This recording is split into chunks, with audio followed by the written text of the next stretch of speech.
আসসালামু আলাইকুম। আশা করি সকলেই ভালো আছেন। প্রিয় চাকরি প্রত্যাশী ভাই ও বোনেরা, বাংলাদেশ পল্লী উন্নয়ন বোর্ডে একটি নিয়োগ সার্কুলার প্রকাশ করা হয়েছে, যেখানে কিন্তু বর্তমানে আবেদন চলমান রয়েছে। আর মাত্র ৪ থেকে ৫ দিন রয়েছে এই আবেদনের সময়সীমা।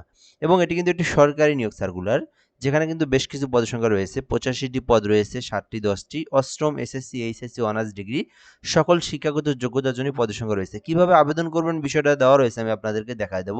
তো সম্পূর্ণ ভিডিওটা না টেনে ধৈর্য সহকারে শেষ পর্যন্ত দেখবেন, তাহলে বুঝতে পারবেন। তো শুরু করার আগে একটা বিষয় বলে রাখি, যারা আমাদের এই ইউটিউব চ্যানেলে ভিডিওটা নতুন দেখতেছেন অবশ্যই চ্যানেলটি সাবস্ক্রাইব করে রাখবেন।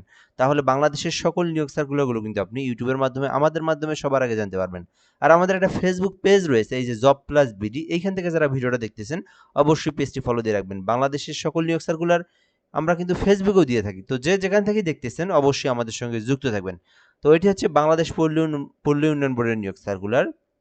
বিআরডিবির আওতাধীন ফরিদপুর, মাদারীপুর, রাজবাড়ী, গোপালগঞ্জ ও শরীয়তপুর জেলার পরিচালিত, অর্থাৎ এই জেলাগুলোতে এই কার্যক্রমগুলো পরিচালনা হয়। এই পল্লী উন্নয়ন বোর্ডের যে কাজটা, সেটা কিন্তু এই জেলাগুলোতেই পরিচালিত হয়। এবং আবেদন কিন্তু বলা হয়েছে যে বাংলাদেশের প্রকৃত স্থায়ী নাগরিকেরা আবেদন করতে পারবেন, অর্থাৎ পুরো বাংলাদেশের ৬৪ জেলার যে কোনো প্রার্থীরা আবেদন করতে পারবেন। ছেলে মেয়ে উভয় প্রার্থীরাই কিন্তু আবেদন করতে পারবেন এই নিয়োগ সার্কুলারে। তো আশা করি আপনারা এই বিষয়টা জানতে পেরেছেন। তো এখানে প্রথম পদের নাম হিসাব সহকারী, যেখানে কিন্তু ৫টি পদ রয়েছে ১৩ গ্রেডের। এখানে শিক্ষাগত যোগ্যতা চাওয়া হয়েছে দুটিতে দ্বিতীয় বিভাগ সহ বিকম পাস, ঠিক আছে? অর্থাৎ বাণিজ্য শাখা থেকে যারা বিকম পাস করেছেন তারা কিন্তু আবেদন করতে পারবেন। এই শিক্ষাগত যোগ্যতার পাশাপাশি যাদের কম্পিউটার সম্পর্কে বেসিক নলেজ জানা রয়েছে তারা কিন্তু আবেদন করতে পারেন এই হিসাব সহকারী পদটিতে। ২ নম্বর পদটাই কিন্তু সবথেকে বড় পদ এই সার্কুলারের মধ্যে, যেটা কিন্তু মাঠ সংগঠক। এখানে কিন্তু ১৪ গ্রেডে ৮৫টি পদ রয়েছে এখানে, যেখানে শুধুমাত্র স্নাতক অথবা ডিগ্রি, অর্থাৎ যারা অনার্স পাস করেছেন অথবা যারা ডিগ্রি পাস করেছেন, আপনারা কিন্তু মাঠ সংগঠক পদে আবেদন করতে পারবেন। যারা শুধুমাত্র অনার্স পাস অথবা যারা শুধুমাত্র ডিগ্রি পাস, তারা কিন্তু মাঠ সংগঠক পদে আবেদন করতে পারবেন, যেখানে কিন্তু ১৪ গ্রেডে নিয়োগ দেওয়া হবে। তো চাইলে আপনারা এটাতে আবেদন করতে পারেন। যে কোনো জেলার যে কোনো প্রার্থী ছেলেমেয়ে উভয়ে আবেদন করতে পারবেন। তো আপনারা এই পদটা দেখতে পারেন, যেহেতু এটাই সব থেকে বড় পদ। ৩ নম্বর যেটা পদ, সেটা হচ্ছে নিম্নমান সহকারী কাম মুদ্রাক্ষরিক এল দিয়ে। তো এখানে কিন্তু ৭টি পদ রয়েছে, ১৬ গ্রেডে নিয়োগ দেওয়া হবে। এখানে শিক্ষাগত যোগ্যতা চাওয়া হয়েছে এইচএসসি পাস, অর্থাৎ উচ্চ মাধ্যমিক এইচএসসি পাস থাকতে হবে। এখানে কম্পিউটার সম্পর্কে বলা হয়েছে এমএস ওয়ার্ড, এক্সেল, উইন্ডোজ সম্পর্কে, অর্থাৎ আপনাদের কম্পিউটার সম্পর্কে বেসিক নলেজ যাদের জানা রয়েছে, টাইপিং করতে পারেন, তাহলে আপনি আবেদন করতে পারবেন। ৪ নম্বর পদের নাম গাড়ি চালক নিয়োগ দেওয়া হবে ২টি পদে, যেখানে বলা হয়েছে বৈধ ড্রাইভিং লাইসেন্স থাকলে আবেদন করতে পারবেন। বৈধ একটি ড্রাইভিং লাইসেন্স থাকতে হবে এবং অষ্টম শ্রেণী পাস থাকলেই গাড়ি চালকে আবেদন করতে পারবেন। অফিস সহায়ক রয়েছে এখানে ১০টি পদে। তো যারা অষ্টম শ্রেণী পাস করেছেন অফিস সহায়কে আবেদন করতে পারবেন। আলাদা কোনো অভিজ্ঞতা বা কোনো কিছুর প্রয়োজন নাই। শুধুমাত্র অষ্টম শ্রেণী পাস থাকলেই অফিস সহায়কে আবেদন করা যাবে। ক্লিনার পদ রয়েছে অষ্টম শ্রেণী পাশে, যেখানে কিন্তু একটি পদ রয়েছে, আবেদন করতে পারেন ২০তম গ্রেডে। তো আপনার শিক্ষাগত যোগ্যতা অনুযায়ী আপনি যে পদে চাচ্ছেন আবেদন করতে পারবেন। আচ্ছা, এখানে আবেদন করতে কি করতে হবে? আবেদন করতে আপনাকে সর্বপ্রথম আপনার একটা আবেদনপত্র লিখতে হবে, যেটাকে আপনারা অনেকেই সিভি বা জীবন বৃত্তান্ত যে যেটাই বলেন না কেন, বা বায়োডাটা বা একটা আবেদনপত্র যেটা, সেটা কিন্তু বাংলায় লিখতে হবে। তো এখানে আবেদনপত্র A4 সাইজের মধ্যে আপনার একটা কাগজ লাগবে। A4 সাইজের মধ্যে আপনারা এখানে লিখবেন যে প্রথমে আপনার প্রার্থীর নাম, পিতার নাম, মাতার নাম, জাতীয় পরিচয়পত্রের নাম্বার, দেন স্থায়ী ঠিকানা, বর্তমান ঠিকানা, জন্ম তারিখ, জাতীয়তা, বয়স যেটা আপনার সেই তারিখটা আপনি এখানে বয়সটা বের করে দিয়ে দেবেন। এরপরে শিক্ষাগত যোগ্যতাটা এরকম ঘর করে দিবেন, যেমন এখানে এসএসসি, এখানে আপনার হচ্ছে এইচএসসি বা এসএসসি, এইচএসসি, অনার্স, এইভাবে দিয়ে আপনারা এখান থেকে বোর্ড লিখলেন, এখানে আপনার জিপিএ লিখলেন, পাসিং ইয়ার লিখলেন, এইভাবে আপনারা ঘর করে দিবেন।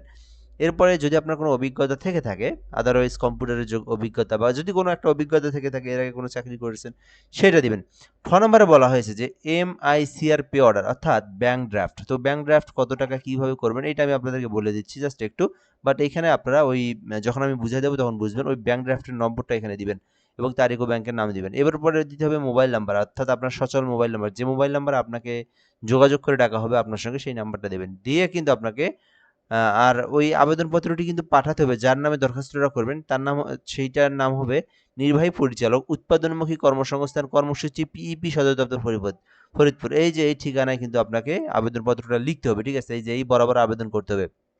তো আবেদনপত্রে প্রথমেই লিখবেন নির্বাহী পরিচালক, উৎপাদনমুখী কর্মসংস্থান কর্মসূচি, পিইপি, সদর দপ্তর, ফরিদপুর লিখে আপনার এই বায়োডাটাটা লিখবেন।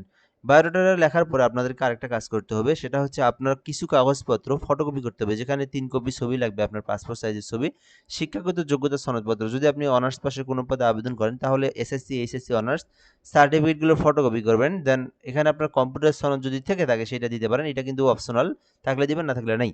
ইউনিয়ন পরিষদ, পৌরসভা, সিটি কর্পোরেশন যেখানেই আপনার বাড়ি হোক না কেন সেইখানকার আপনার একটা নাগরিকত্বের ফটোকপি লাগবে এবং জাতীয় পরিচয়পত্রের ফটোকপি লাগবে এবং নিজ সম্বলিত, নিজ ঠিকানা সম্বলিত 10 টাকার ডাক টিকিট, এটা আপনার খামের উপর লিখতে হবে। তো এখানে আপনি এখন কি করবেন, আপনি একটা খাম কিনবেন বাজার থেকে, এইরকম একটা খাম।